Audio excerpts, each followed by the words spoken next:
राज त्याच्या घरी येतो तेव्हा रत्नावती राजच्या हातावरती अवनीने बांधलेली पट्टी पाहून लगेच राजचा हात हातात घेऊन त्याला विचारते, राज तुझ्या हाताला काय लागलं? मॉम मी ठीक आहे, तू काळजी नको करू. तुझ्या हाताला लागलंय राज, आणि काय ठीक आहे बोलतोस तू? मॉम चिल, ते रस्त्यामध्ये काही गुंडांनी एका साध्या निरागस मुलीची छेड काढली. मी कसा गप्प बसणार होतो मॉम? मी पण तुझाच मुलगा आहे, म्हणजे रस्त्यामध्ये गुंडांसोबत मारामारी करताना तुझ्या हाताला लागलं? रत्नावती बोलते. राज अरे असं कोणत्याही लोकांसोबत मारामारी करणं शोभत नाही तुला, तेही कोणत्याही अनोळखी मुलीसाठी रस्त्यावर. मॉम ती मुलगी अनोळखी नाही, मी ओळखतो तिला. रत्नावती राजच्या बोलण्यावर चाट पडते, कारण आतापर्यंत राजने कधीच कोणत्याच मुलीशी मैत्री केली नव्हती. कोण आहे ती मुलगी, सांगशील का मला? राज मॉम बोलते. मॉम ती ती राज बोलताना अडखळत असतो. आता रत्नावती त्याच्याकडे पाहत असते. मनात अशी कोण मुलगी आहे तिच्यासाठी राजने मारामारी केली? आता त्या मुलीविषयी राजकडून खूप लवकर ऐकायचं असतं रत्नावतीला, आणि मॉमसमोर राजची ती अशी बाराखडी चालू होती. बोलशील का पटकन राज, कोण आहे ती मुलगी? रत्नावती पुन्हा विचारते राजला. मी त्या मुलीच्या. राज बोलत असतो आणि थांबतो. तर रत्नावती म्हणते, त्या मुलीच्या काय राज, पुढे बोल. तसा राज बोलतो, मॉम मी त्या मुलीच्या प्रेमात आहे, मी खूप जास्त प्रेम करतो तिच्यावर, मला तिच्यासोबत लग्न करायचं आहे. राज एका दमात बोलून टाकतो पटकन. रत्नावती काही क्षण काहीच बोलत नाही, ती स्तब्ध होते. मग थोड्या वेळाने बोलते, मला विश्वास होता राज तुझ्यावर, तू सगळ्यात पहिलं माझ्याजवळ येशील आणि तुझ्या मनात जे काय चालू आहे ते सर्वात आधी मला सांगशील. त्याच्या खांद्यावर हात ठेवून हसत बोलतात त्याला. गुरुजींना कॉल करून सांगते मी घरी यायला. गुरुजी आले की तुमच्या दोघांची पत्रिका दाखवू आपण त्यांना. तू त्या मुलीकडून तिची पत्रिका मागवून घे. राज आता खुश होऊन मॉमकडे हसून पाहतो. आबासाहेब पण खुश होतात. ईशा बोलते, मामी पण आपण त्या मुलीला पाहिलं सुद्धा नाही आणि लगेच पत्रिका कशा पाहायच्या? मुलगी तर पाहूयात कशी दिसते ती. अगं ईशा, आपल्या राजच्या आवडीची मुलगी आहे, म्हणजे खूप छान असेल ती. माझ्या राजवर पूर्ण विश्वास आहे. रत्नावती बोलते तिला. वा रे भाई, तू तर खूपच फास्ट निघालास. इतका स्मार्टनेस की काहीच कळू दिलं नाहीस तू मला, आणि वहिनीला फायनलाइज पण करून टाकलीस तू. चल लवकर वहिनीचा फोटो दाखव मला. राजची बहीण प्रिया राजजवळ हट्ट करत बोलते. राज बोलतो, फोटोची काय जरूरत आहे, मी तर तिला लवकरच तुम्हाला भेटवेल. मी एक काम करतो, मी तिला व्हिडिओ कॉल करतो. बोलून तो व्हिडिओ कॉल करतो अवनीला. रिंग होत असते तिच्या मोबाईलवर. आता तिला पाहण्याची घरातील सर्वांना उत्सुकता लागलेली, पण कॉल माया रिसीव करते. रत्नावती राजच्या हातातून कॉल घेते आणि बोलू लागते. हॅलो बेटा, मी राजची मॉम. मायाला समोर पाहून रत्नावती समजते मायाच राजला आवडते, पण व्हिडिओ कॉल लगेच डिस्कनेक्ट होतो. राज आता पुन्हा कॉल करतो अवनीला. तशी अवनी कॉल रिसीव करते आणि हॅलो बोलते. राज बोलतो तिला, माझ्या मॉमला तुझ्यासोबत बोलायचं आहे. तशी अवनी खुशीने असते. आता फक्त कॉल केलेला, त्यामुळे तिला समोर न पाहता बोलत होते. हॅलो बेटा, कशी आहेस तू? नमस्ते आंटी, मी छान आहे, अवनी बोलते. रत्नावती बोलते, बेटा लग्न ही गोष्ट अशी आहे की त्यामध्ये फक्त नवरा बायकोचं नातंच नाही जुळत, तर दोन्ही घरची नाती जुळतात. लग्न एकदाच होत आहे असं दिसत जरी असलं तरी 7 जन्माची गाठ बांधली जाते नवरा बायकोची एकमेकांसोबत. बेटा सर्वांना समजून घ्यायचं, सर्वांसोबत मिळून मिसळून आनंदाने राहायचं. या सगळ्याचं खूप मोठं चॅलेंज असतं. बेटा तू हे चॅलेंज स्वीकारण्यासाठी तयार आहेस का? आंटी, तुमच्या सर्वांचा मान सन्मान करणं तर माझं कर्तव्य असेल, आणि जर माझ्याकडून काही चूक झाली तर तुम्ही माझे कान पकडून मला ठीक करालच ना? खूपच हुशार आणि समजूतदार आहेस तू, रत्नावती हसून बोलते तिला. हे सर्व माझ्या मामाने माझ्यावर केलेले संस्कार आहेत. मी जिंदगीमध्ये जे काही शिकले ते माझ्या मामाकडून शिकले. त्या दोघी खूप वेळ फोनवर बोलत असतात. राज आणि त्याच्या घरातले सगळे त्या दोघींचं बोलणं ऐकून एकमेकांकडे पाहून हसत असतात. राज खूप चांगली मुलगी आहे आणि संस्कारी पण आहे. रत्नावती फोन कट करताच राजला बोलते. ती आता राजच्या गालावरती एक हात ठेवून बोलते, राज, खरोखर खूप छान, लाखात एक मुलगी माझ्यासाठी सून म्हणून निवडली आहेस तू. आज मला तुझा खूप अभिमान वाटतो. राज हसून मॉमकडे पाहतो. रत्नावती घरातल्या सर्व सदस्यांकडे पाहून बोलते, खूपच धूमधडाक्यात माझ्या राजचं लग्न व्हायला हवं. सर्व लोक बघत राहतील असं. गुरुजी येतात. राज आणि अवनीची पत्रिका पाहून गुरुजी म्हणतात, या दोघांचा विवाह तुमच्या परिवारासाठी आणि राज आणि अवनीच्या वैवाहिक जीवनासाठी खूपच शुभ आहे. गुरुजींचं बोलणं ऐकून घरातले सगळे खूप खुश होतात. गुरुजी बोलतात, रत्नावतीला तुम्ही घरात सून नाही तर साक्षात लक्ष्मी घेऊन येणार आहात. गुरुजींच्या तोंडून आपल्या होणाऱ्या सुनेविषयी कौतुक ऐकून रत्नावती देवाला लगेच हात जोडते. एंगेजमेंटचा मुहूर्त लवकर सांगा गुरुजी, आबा म्हणतात. या दोघांच्या कुंडळीतील ग्रहानुसार या दोघांची एंगेजमेंट उद्याच करायला पाहिजे, गुरुजी म्हणतात. त्यानंतर 1 हप्त्यांनी यांच्या लग्नाचा मुहूर्त आहे. गुरुजी, हे तर खूपच लवकर होत आहे, दामिनी म्हणाले. एवढ्या लवकर लग्नाची तयारी कशी करणार आम्ही? पण उद्यासारखा मुहूर्त पुढच्या 1 वर्षानंतर आहे. तुम्ही विचार करा काय करायचं आहे, गुरुजी बोलतात. त्यावर रत्नावती बोलते, ठीक आहे गुरुजी, एंगेजमेंट उद्याच होईल. मला खूप वाटतं माझी सून लवकरात लवकर घरात यावी. पण तुझं व्रत जे तू राजसाठी ठेवलं आहेस ते उद्या आहे, रत्ना, आबा बोलतात. माझं व्रत मी मंदिरात जाऊन करेन. तुम्ही सर्वांनी राजच्या एंगेजमेंटचं पहा, रत्नावती बोलली. पण राजच्या एंगेजमेंटमध्ये तू नसशील हे काही बरं नाही वाटत, रत्ना, आबा बोलले. अहो, कोण म्हटलं मी एंगेजमेंटला नसेल?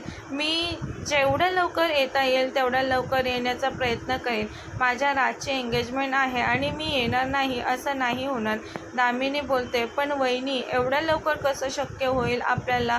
शुभ कामात उशीर नको दामिनी, रत्नावती बोलते तिला.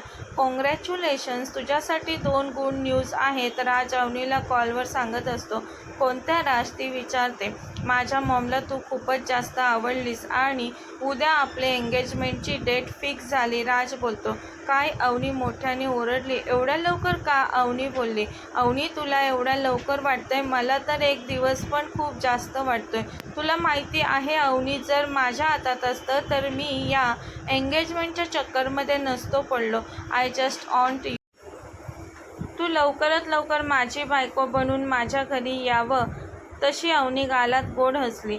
आपण दोघं एकत्र मिळून मायाची काळजी घेऊ, तो तिला विश्वास देत म्हणाला. ते ऐकून अवनी बोलते, त्याला थँक्स. तिचं तिच्या मामाच्या मुलीवर खूप प्रेम असतं आणि राजकडून तिच्या ट्रीटमेंटसाठी मदत होणार असते म्हणून ती खुश होते. मला तर या सर्व गोष्टींवर विश्वासच नाही बसत. मला नव्हतं माहिती की श्रीकृष्ण माझं एवढ्या लवकर ऐकतील. बस तुम्ही माझ्या बहिणीची काळजी आता दाखवत आहात त्या गोष्टीवर ठाम राहा. मी श्रीकृष्णाजवळ हेच मागणं मागितलं होतं. माझी घरची परिस्थिती गरिबीची आणि हलाखीची असल्यामुळे माझ्या होणाऱ्या नवऱ्याकडून माझ्या बहिणीच्या ट्रीटमेंटसाठी हातभार लागावा. मी जशी माझ्या बहिणीची केअर करते तशीच माझ्या होणाऱ्या नवऱ्यालाही तिची काळजी असावी असं वाटत होतं मला. राज खोटं प्रॉमिस कधीच नाही करत. मी म्हटलंय ना तुला, आपण दोघांनी मिळून घेऊ तुझ्या बहिणीची काळजी. अच्छा, मला सांगा तुम्ही माझ्यासाठी काय काय करणार लग्नानंतर? सर्वात पहिलं तर मी तुझ्या प्रेमात पागल होईल. या पागल प्रेमात मी आकाशातील ग्रह तोडून आणण्याचं प्रॉमिस नाही करणार तुला. का? ती निरागसपणे विचारते त्याला. तो बोलतो, कारण आकाशातील चंद्र तर माझ्याजवळ येणार आहे. जर माझ्याजवळ ऑलरेडी चंद्र असेल तर दुसरा चंद्र तोडून आणण्याची काय गरज मला? अवनी, मी तुला खूपच मनापासून बोलतोय. मी तुझ्यावर इतकं प्रेम करेल, इतकं प्रेम करेल जेवढं आजपर्यंत कोणत्याच मुलाने कोणत्याच मुलीवर केलं नसेल. त्याच वेळी राजच्या रूमच्या डोअरवर ईशा नॉक करते.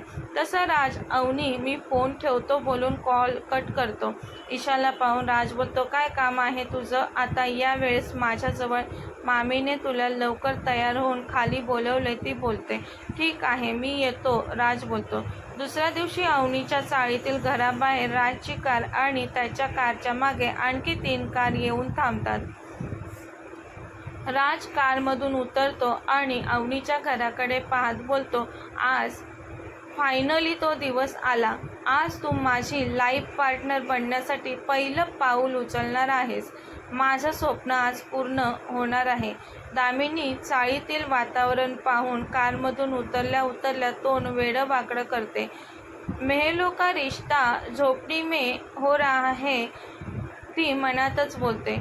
कोणत्या घरात लग्न होत आहे राजचं? दामिनी तर विचार करत तिच्या हनुवटीला हात लावून मनात बोलत असते. घरातले बाकी मेंबर्स पण चाळीतील अवनीचं घर पाहून अवाक होतात. आबा खुश असतात. ते राजच्या बाजूला येऊन उभे राहतात. तसा राज बोलतो, जायचं? हो जाऊयात आबा बोलतात त्याला. सर्वजण आता त्या दोघांच्या मागे अवनीच्या घरात येतात. नमस्कार, मी महेंद्र, राजचा डॅड. मामासुद्धा त्यांना नमस्कार करतो. अवनीची मामी हसून राजच्या घरच्यांचं स्वागत करते. किती गरम होत आहे. साडीच्या पदराने स्वतःला हवा घेत दामिनी बोलली. मुलीचे मामा, तुमच्या घरात AC नाही का विचारते ती मामाला. तसा मामाच्या चेहऱ्यावरचा रंग उडतो. अवनीची मामी सर्वांसाठी पाणी घेऊन येते. पाणी पी दामिनी बोलते. हे पाणी साधं आहे. तुमच्या घरी फ्रीज नाही का? आता अवनीचे मामा मामी दोघेही नाराज होतात. त्यांचा उतरलेला चेहरा पाहून आबा, दामिनी काय चाललंय तुझं विचारतात तिला. अरे दादा पाणी बघ ना, गरम आहे. शांतपणे पी आबा दटावत बोलतात दामिनीला. तसं दामिनी तोंड वाकडं करत पाणी पिते. आता सर्वजण अवनीच्या येण्याची वाट पाहत असतात. अवनी खूप छान तयार होऊन बाहेर येते आणि सर्वांसमोर हात जोडून नमस्कार करते. तिला पाहून सर्वांचे चेहरे पडतात. राज आणि आबा सोडले तर सर्वच तिच्याकडे डोळे विस्फारून पाहत असतात. त्यांना लगेच रत्नावतीची आठवण होते. रत्नावतीला रंगाने काळी असणारी माणसं अजिबात आवडत नाही ते आठवतं आबांनाही आता.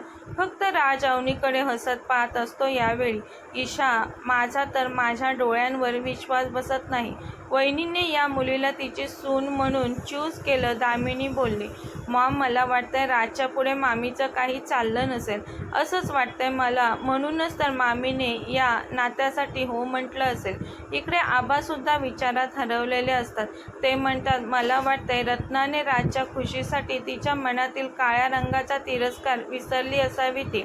रत्नाच्यात हा बदल झाला आहे ते पाहून माझ्या मनात रत्नासाठी खूप जास्त इज्जत निर्माण झाली आहे. खरंच खूपच सही मुलगी निवडलीस राज तू. बघ, ही मुलगी तुझ्या आयुष्यात खूप खुशिया घेऊन येईल. मला तर ही अवनी आधीपासूनच खूप आवडते. राज, मी तुमच्या दोघांसाठी खूप खुश आहे. मला अभिमान आहे अवनी माझी सून बनून घरी येत आहे याचा. एंगेजमेंटचा मुहूर्त चाललाय. चला एंगेजमेंटला सुरुवात करूयात, गुरुजी बोलतात. आता मुलगा मुलगी एकमेकांना अंगठी घाला. तसे राज अवनी एकमेकांच्या बोटात अंगठी घालतात. सर्वजण टाळ्या वाजवतात. दिसताना तर अवनी राज खूपच खुश आहेत असंच दिसत होतं. दुसऱ्या दिवशी हळदीची रसम चालू झाली. रत्नावती राजला स्वतःच्या हाताने आनंदाने हळद लावत होती. त्यानंतर घरातल्या महिला मंडळ एक एक करून हळद लावत होता त्याला. त्यानंतर राजची उष्टी हळद घेऊन ईशा आणि रत्नावती अवनीच्या घरी पोहोचल्या. अवनीला पाहून रत्नावतीचा चेहरा रागाने लालबुंद झाला. ती अतिशय रागाने अवनीकडे पाहत राहिली. नजरेनेच ती अवनीला जाळून टाकेल आता असं पाहत होती अवनीकडे. अवनी रत्नावती समोर हात जोडून उभी राहते. रत्नावतीचा राग पाहून ईशा रत्नावतीच्या कानात हळूच खोटं बोलते. ही नवरी मुलीची बहीण आहे. रत्नावती काही न बोलता शांत बसते. तिला खरंच वाटतं ही राजच्या बायकोची बहीण असेल. उष्टी हळद देऊन रत्नावती आणि ईशा घरी येतात. रत्नावती आबासाहेबांशी येऊन बोलते, हे लग्न नाही होऊ शकत. काही झालं तरी मी हे लग्न नाही होऊ देणार. ज्या मुलीची बहीण अशी आहे त्या मुलीशी राजचं लग्न नाही लावून द्यायचं मला. आबांना वाटतं मायाविषयी ती वेडी आहे म्हणून रत्नावती असं बोलत आहे. आबा रत्नावतीला समजावत बोलतात, रत्ना, आपल्याला सुनेच्या बहिणीशी काही घेणं देणं नाही. तू सुनबाईच्या बहिणीचा जास्त विचार नको करूस. आपल्या सुनबाईमध्ये तर काहीच खराबी नाही ना रत्ना. तू फक्त आपल्या राजच्या खुशीचा आणि त्याच्या आवडीच्या मुलीचा विचार कर. रत्नावती काही बोलत नाही, पण ती नाखुश असते. काही वेळानंतर डोक्यावरून पदर घेऊन अवनीला तिच्या मैत्रिणी लग्न मंडपात घेऊन येतात. त्यामुळे रत्नावती अवनीचा चेहरा नाही पाहू शकली. ईशाने रत्नावतीला मुद्दाम भ्रमात ठेवलेलं असतं. अवनी नवरी मुलगी नसून ती नवरीची बहीण आहे असं सांगून तिला पुढे घडणारा ड्रामा एन्जॉय करायचा असतो.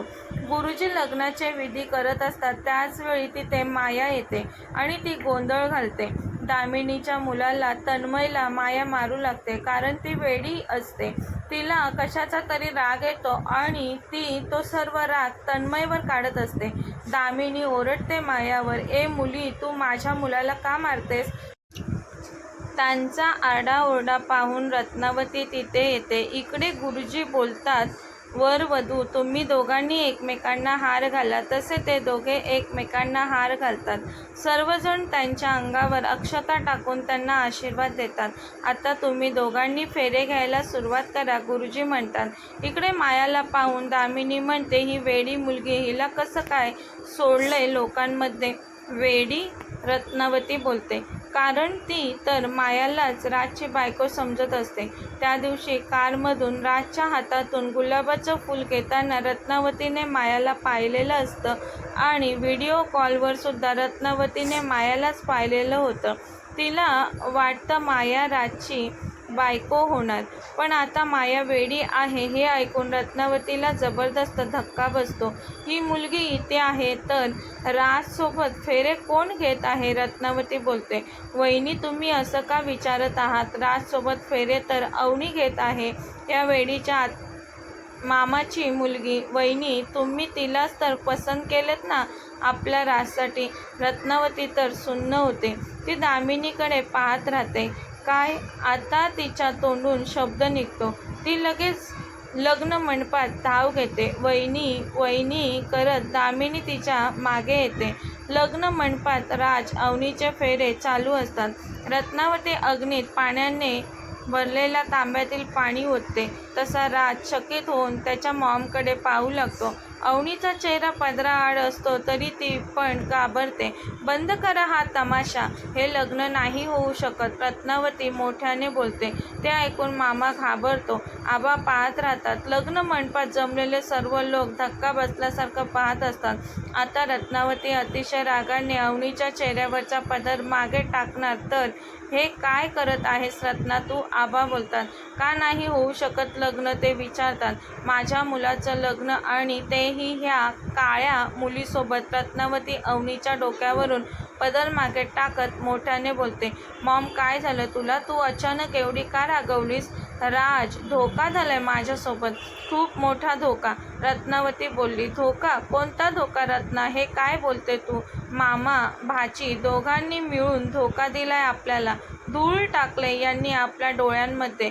खोटं बोललं हे आपल्याशी, रत्नावती बोलली. अरे कृष्णा कृष्णा, तुम्ही काय बोलत आहात? मला खरंच काही कळत नाही, मामा बोलतो. तसंही हे लग्न अजून पूर्ण नाही झालं. तुमचं आणि आमचं कोणतंच नातं अजून नाही जुळलं. किती घाणेरड्या विचारांचे आहात तुम्ही. लग्न मंडपात तुम्ही मुलगी बदलली, मला एका मुलीला दाखवलं आणि लग्नासाठी मंडपात दुसऱ्या मुलीला उभं केलं. आता काहीच माहीत नसल्याचा आव आणत आहात तुम्ही. पण मी गप्प बसणार नाही. आताच्या आता पोलिसांना कॉल करून तुम्ही आम्हाला धोका दिला, या केसच्या अंडर जेलमध्ये पाठवेल मी तुम्हाला. सोडणार नाही मी तुम्हाला कोणालाच, रत्नावती म्हणाली. आणि इकडे दामिनी हसून, असंच पाहिजे यांना, मनात बोलली. मुलगी बदलली म्हणजे नक्की काय केलं आम्ही? तुम्ही कोणाला पसंत केलेलं? मामी विचारते.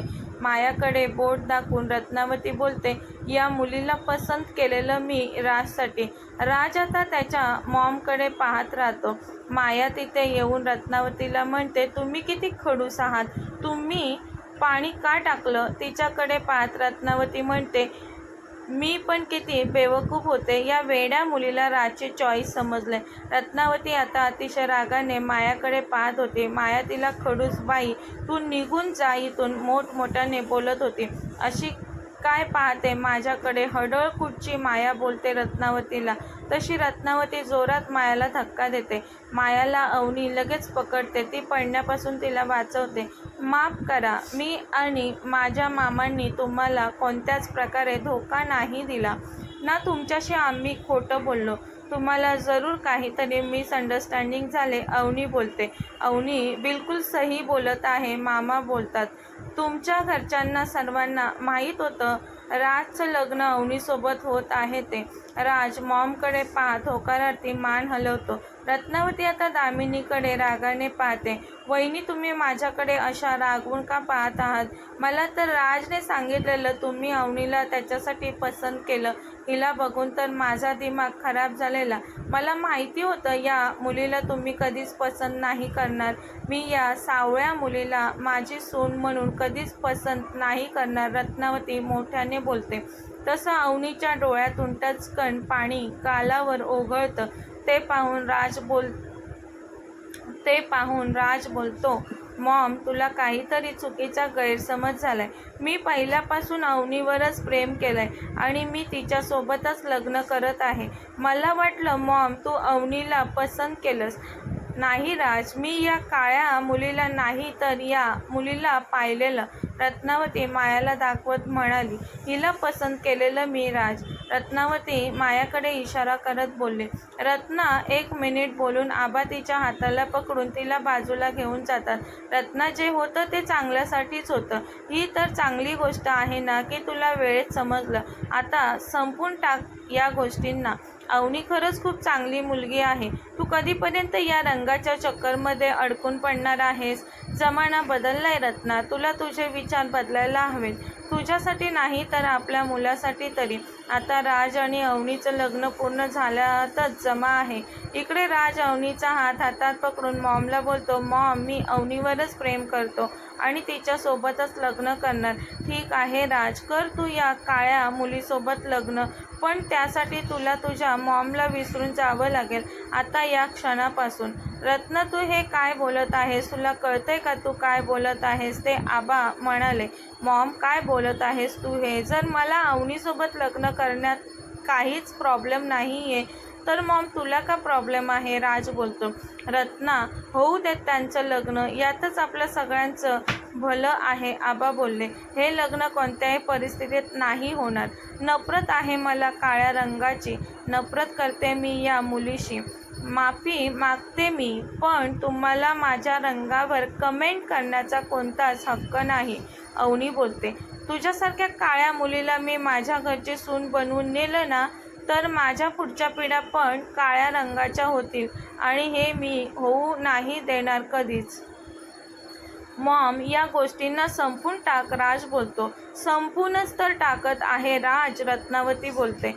चल इथून, हे लग्न नाही होऊ शकत. बोलून रत्नावती राजचा हात पकडून त्याला ओढून स्वतःसोबत घेऊन जाऊ लागते.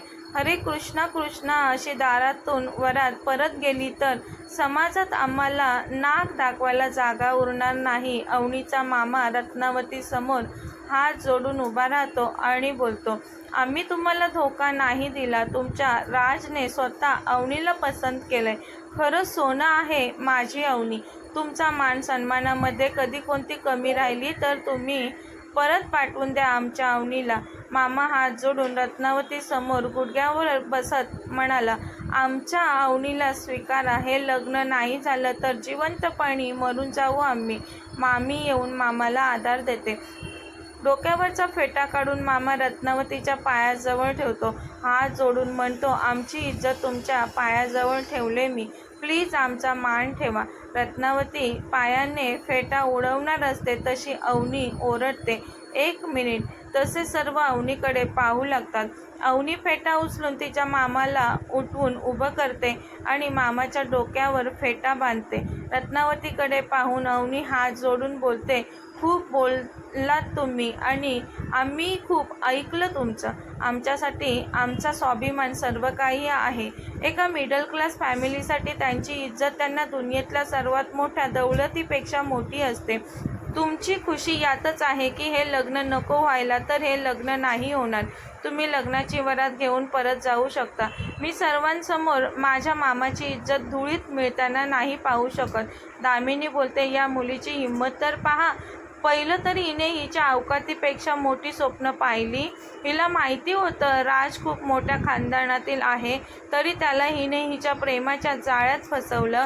आणि आता ही मुलगी आत्मसन्मान आणि स्वाभिमान जशा मोठमोठ्या गोष्टी करत आहे, आम्हाला ज्ञान शिकवत आहे. दामिनी अवनीकडे पाहून बोलते, मी तर या सर्वांची लालची नजर एंगेजमेंटच्या दिवशीच ओळखलेली. रत्नावती राजचा हात पकडून चल राज म्हणत काही पावलं पुढे चालते, पण राज थांबतो. त्याला पाहून रत्नावती मागे वळून पाहते. राज रत्नावतीचा हात सोडतो. राजला थांबलेलं पाहून माझा हात सोडण्याचा परिणाम समजतोय का? काय होईल राज? रत्नावती बोलते, माहिती आहे मॉम, पण आज मी मॉम तुझ्यासोबत आलो तर मी स्वतःला माफ नाही करू शकणार. मी स्वतःच्याच नजरेला नजर मिळवू शकणार नाही. माझं लग्न आज होईल, अवनीशी होईल, आता लगेच होईल. तो आता रत्नावती समोरून पुन्हा लग्न मंडपात येऊन अवनी समोर हात पुढे करतो. अवनी बोलते, नाही राज, आंटी खुश नाही तर आपण कधीच खुश नाही राहू शकत. त्यांचा विश्वास तोडून हे नातं पुढे नेणं योग्य नाही वाटत मला. अवनी, लग्न म्हणजे प्रेमाचं प्रतीक असतं. मी माझ्यावरच्या तुझ्या विश्वासाला असं तुटू नाही देणार. तुला माझ्यावर विश्वास आहे ना? राज बोलतो. अवनी हा बोलते त्याला. मग पकड माझा हात. यावेळी दुसरा कोणताच विचार नको करूस. तशी अवनी तिचा हात त्याच्या हातात देते.